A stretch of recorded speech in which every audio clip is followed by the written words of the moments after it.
folks, and welcome to another day in the Milky Way. Tonight I got a great show for you. Oh boy, do I. And tonight we're going to talk about Franz Bardon. Again, this is like our second episode on Franz Bardon. And we're going to go through magic. Last time we did magic. Yeah. So tonight we're going to do magical aids. Hope you're all enjoying magic, because tis the season for magic. Pretty soon we're going to do some thought forms, but we're working ourselves into this. And of course, I do have more Franz Bardon books that we'll be looking into, especially the Kabbalah, and we'll be doing that sometime soon next. But in order to learn about all of that, we need to learn about some magic. And so tonight, we're all magical beings, and I am going to say that, we're going to get into that and figure out what kind of magical aids do you need. I always wondered that, do I need magical aids to function, or am I so magical that I don't need anything? Well, what does Franz Bardon have to say about it all? That's what we're going to find out tonight. And so we're going to get right into that. And of course, I always seem to have some sort of kind of visual aid. But what do we think about when we think about magic? We think about, witches and books and things like that. So let's get up here and do this kind of thing. We'll do eeny, meeny, miny, mo. We'll do that. And present, share screen. Yes, always sharing the screen, so you don't have to look at my ugly mug. Yeah. Yeah, magical aids. Okay, let me get right into this and find my bookmark. Although a true magician can achieve everything with his own powers, which he has earned without any help as a result of his spiritual maturity during his magical development. It is his choice, or her choice, to make extensive use of ceremonial magic and all its aids to it. Like that. Let's go with a bigger picture. Magical aids. Go figure. Ceremonial magic offers the advantage that when used continuously and frequently for one and the same operation, effects are produced without making use of one's own powers.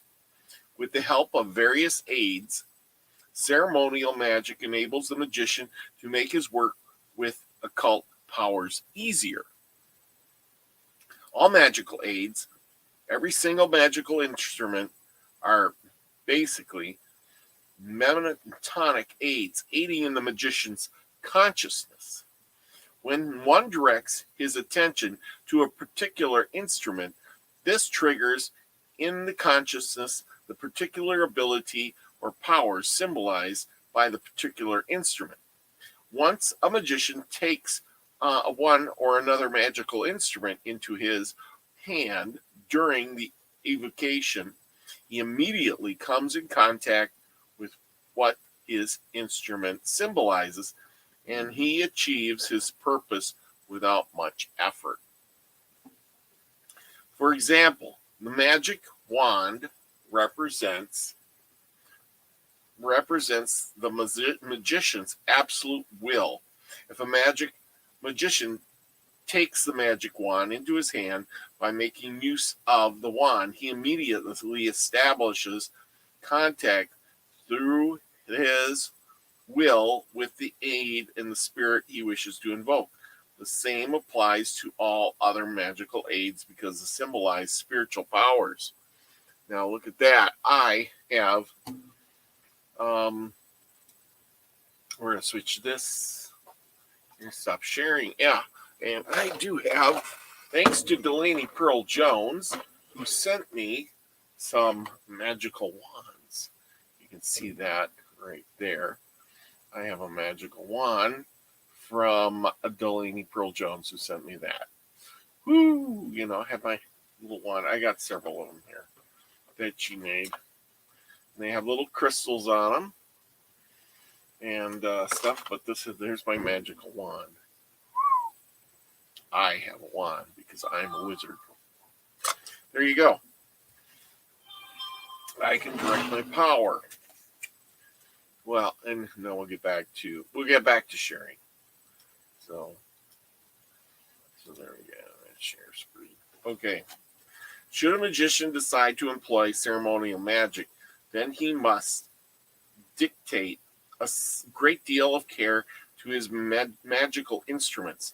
He must treat them with the almost religious awe, because the more carefully, the more precisely, and the more attentively they are handled, the more effective they will be. Magical instruments are on the same level as sacred objects, and they serve a magician to establish the necessary temple atmosphere for ceremonial magic. When the magician uses his magical instruments, he must be in a state of complete rapture.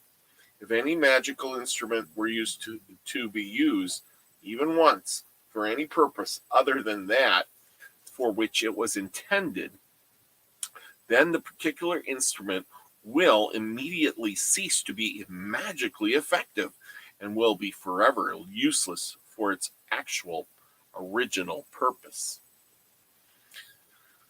Well, I guess you better pay attention to your magical practices, since all magical aids bring forth special feelings of respect in every magician.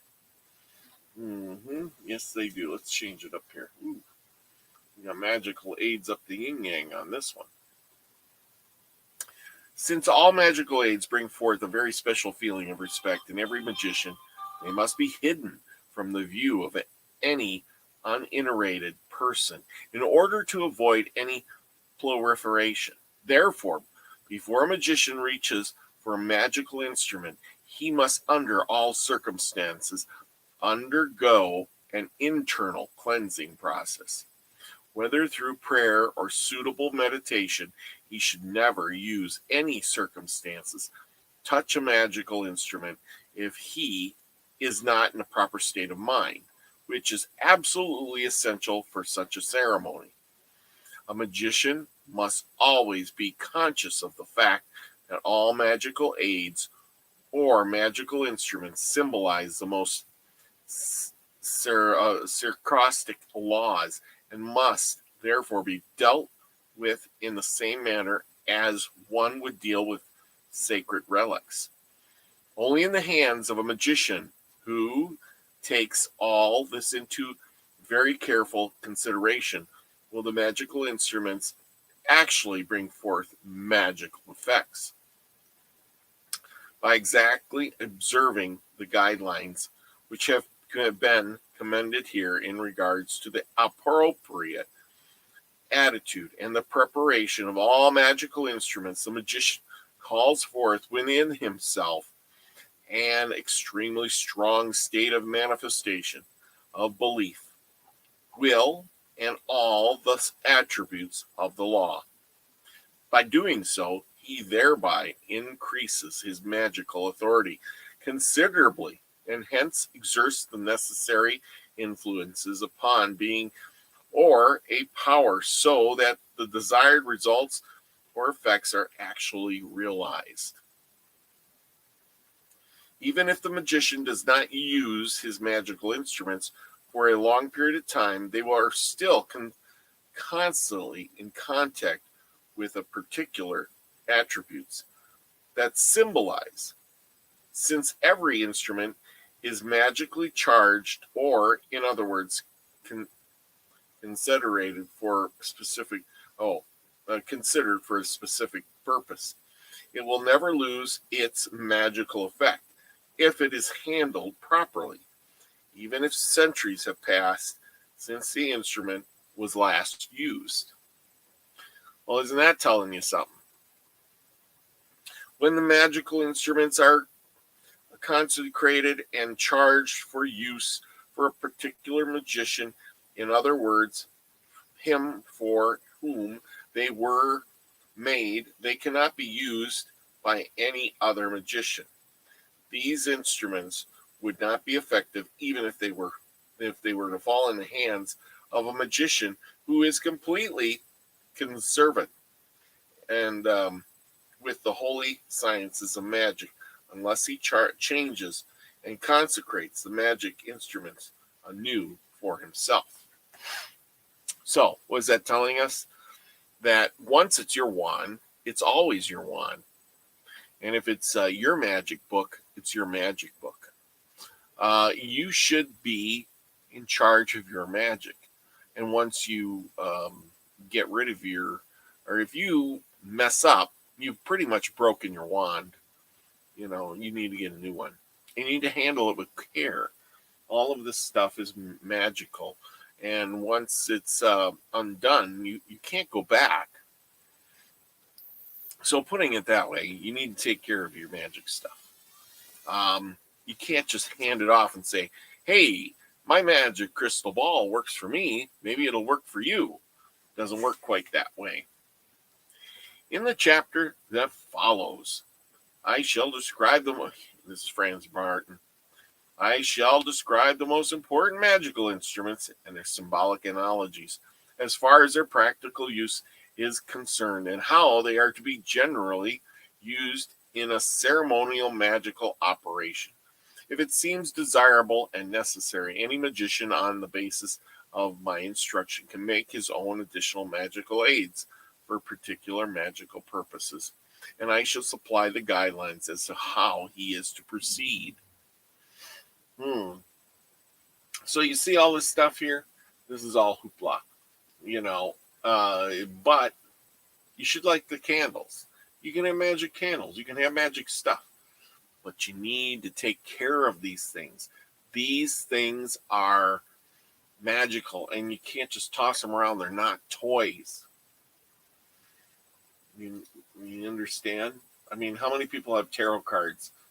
Lots. You need to protect your tarot cards. You need to honor your tarot cards. You can't just throw them out.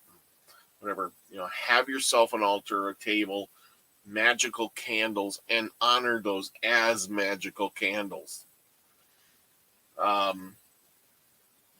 Things like that. That's what it's saying. You got that, everyone? Okay, we're going to go, Chapter 3, Magical Circle. Maybe we'll run through this a little bit. All books that deal with the subject of ceremonial magic and give accounts of invocation and evocation. Oh, there's a difference. Invocation, evocation. Of any kind of being stipulate that the magic circle plays the most important role. There are hundreds of instructions available on how to make magic circles for a wide variety of purposes. For example, instructions can be found in works such as the Albertus Magnus, the something Solomus, the Grotetta, the Magna Naturalis, and the Fossa Maga Naturalis, and in the ancient Gilmores. In all these books, the instructions given are always the same. All one has to do when summoning is to stand in the circle, but rarely is there any explanation for the esoteric symbolism of the magic circle. I shall therefore explain the magic circle in detail to the seriously aspiring magician in accordance with the analogies and universal laws. Yeah, I've made a magic circle before. I made it in my kitchen, on the floor, drew a big circle, did my thing.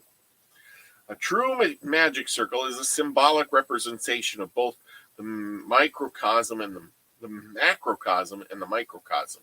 In other words, as far as the microcosm is concerned, it is a representation of the perfect human being. Yes, make sure your circle's round. A circle dictates the beginning and the end, and therefore the alpha and omega.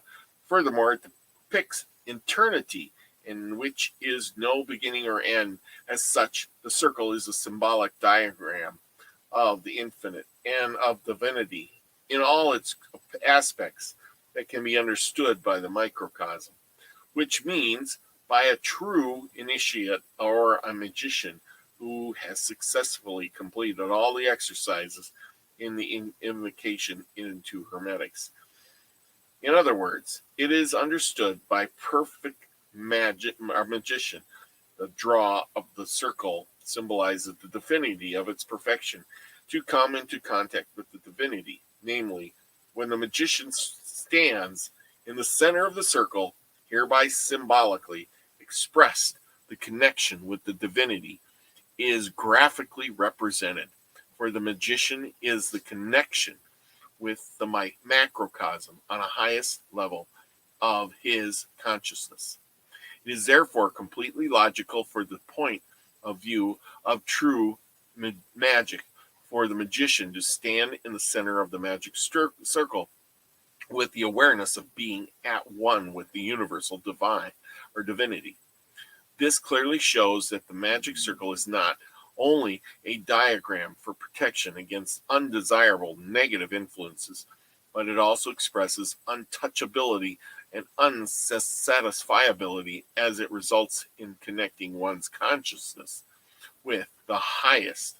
Therefore, a magician who stands in the center of a magic circle is protected from all influences, be they good or evil, because he symbolizes the divinity in the universe. Besides, a magician who stands in the circle is God himself in the microcosm, who rules the beings which are created in the universe, and he is one who exercises absolute power. Well, how about that? He will, and orders he gives are the orders of the infinite of God, and without, because he's in a circle, remember. He's in his circle giving his orders, and he's in his little own realm, and he is God there. And without exception, these orders must be respected by all the beings with whom the magician comes in contact. Should the magician fail to have his attitude during the magical operation, he will sink to a level of a sorcerer, and he will be merely a mimic without actually being in contact with the highest. His magical authority therefore becomes questionable. Besides, he will face the danger of failing to gain any respect from the beings that he has summoned, or worse, he may be ridiculed. Besides which, there are all other undesirable accompanied problems to which he would be subject by the powers he has summoned, especially when they are negative beings. Yeah, that's for sure. When you're doing these things, you really gotta be in the mood. You can't be like half-assing it. You have to be in the moment. You have to be living for it. You can't be distracted. You have to have that mindset. You have to be, focusing. It's all about focusing your energy. And it goes on and on about this. The design of magic circle should contain that which corresponds totally with the magician's point of view, which is the same level as his individual maturity. That would be the best choice. When the magician draws the magic circle, he must be understood that he must meditate accordingly and must also take into consideration the concept of particular divine aspect. A true magician must know the divine names and symbolic descriptions of divine attributes and powers. That's right, you must know these things. Study your symbols: fire, water, air, earth. Know which direction they go. Know what colors they represent. So when you come in contact with all that stuff, know what you're doing. Study it. Don't try these things at home and then half-ass it. So get out there. If you're going to do this stuff, remember, you have to do the work. You can't just sit on your ass. You need to work on that. Get your crystal ball, get your stuff, get your candle going. Really get in the mood. Maybe dress for it. Dress in a magician's robe to put you in the mood. Turn the lights down, light the candle, things like that. The magician will conclude that the greater his knowledge in literature, the greater his intellect, and the greater his knowledge is in any given field, that the more complex the ritual and the more complicated magical circles he will require in order to have sufficient points of reference. This will enable him to establish contact with the microcosm and the macrocosm more easily when he stands in the center of the magic circle. Magic circles by themselves, whether they are drawn in a simple or complex manner, can be designed in various ways to suit the circumstances and the situation and the possibilities that exist. Therefore, they can be very complex magic circles which are based on the hierarchy of the universe, or they can be very simple. The magician also work outside of in the open air. If that is the case, the magic circle can be drawn on the ground with a magical weapon, such as a dagger or a magic sword. Well, there you go. When a magician has a magical circle that is sewn or embroidered on a flannel or silk, or the circle is to be retracted with his finger, his magic wand or magic weapon, with the necessary concentration and meditation and proper attitude, the magician retracts the magic circle. He must focus his attention magically on the fact that it is not the magical instrument that he uses to retract the circle, but rather it is the divine ability which is symbolized by the particular magical instrument. Furthermore, while he is in the particular meditative state required for this operation, the magician must be mindful that it is he who draws the magic circle, but that it is the divine spirit which, through the magician's hand and through the magical instrument, actually forms a circle. So did you get all that? The trained magician who has successfully completed the practical exercises of the first tarot card in accordance with the initiations in hermetics has learned in one of these steps contained therein how to become a conscious of one's spirit and how to act consciously as a spirit.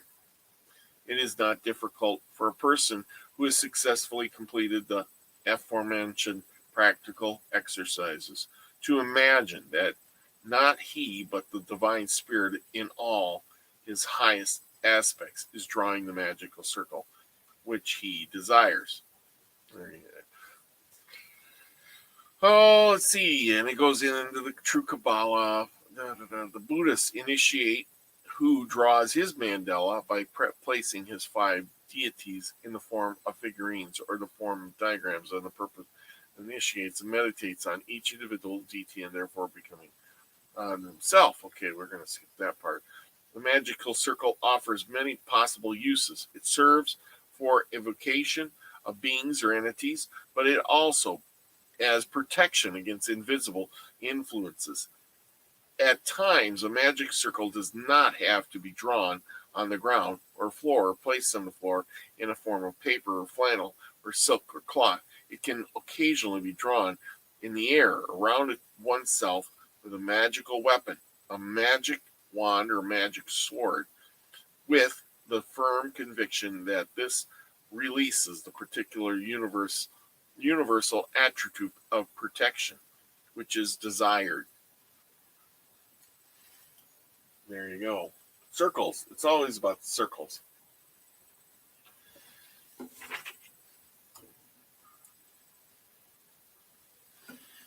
So, anyway, talks about instructions, pentagrams, penetrating magic of evocation, invocation of beings.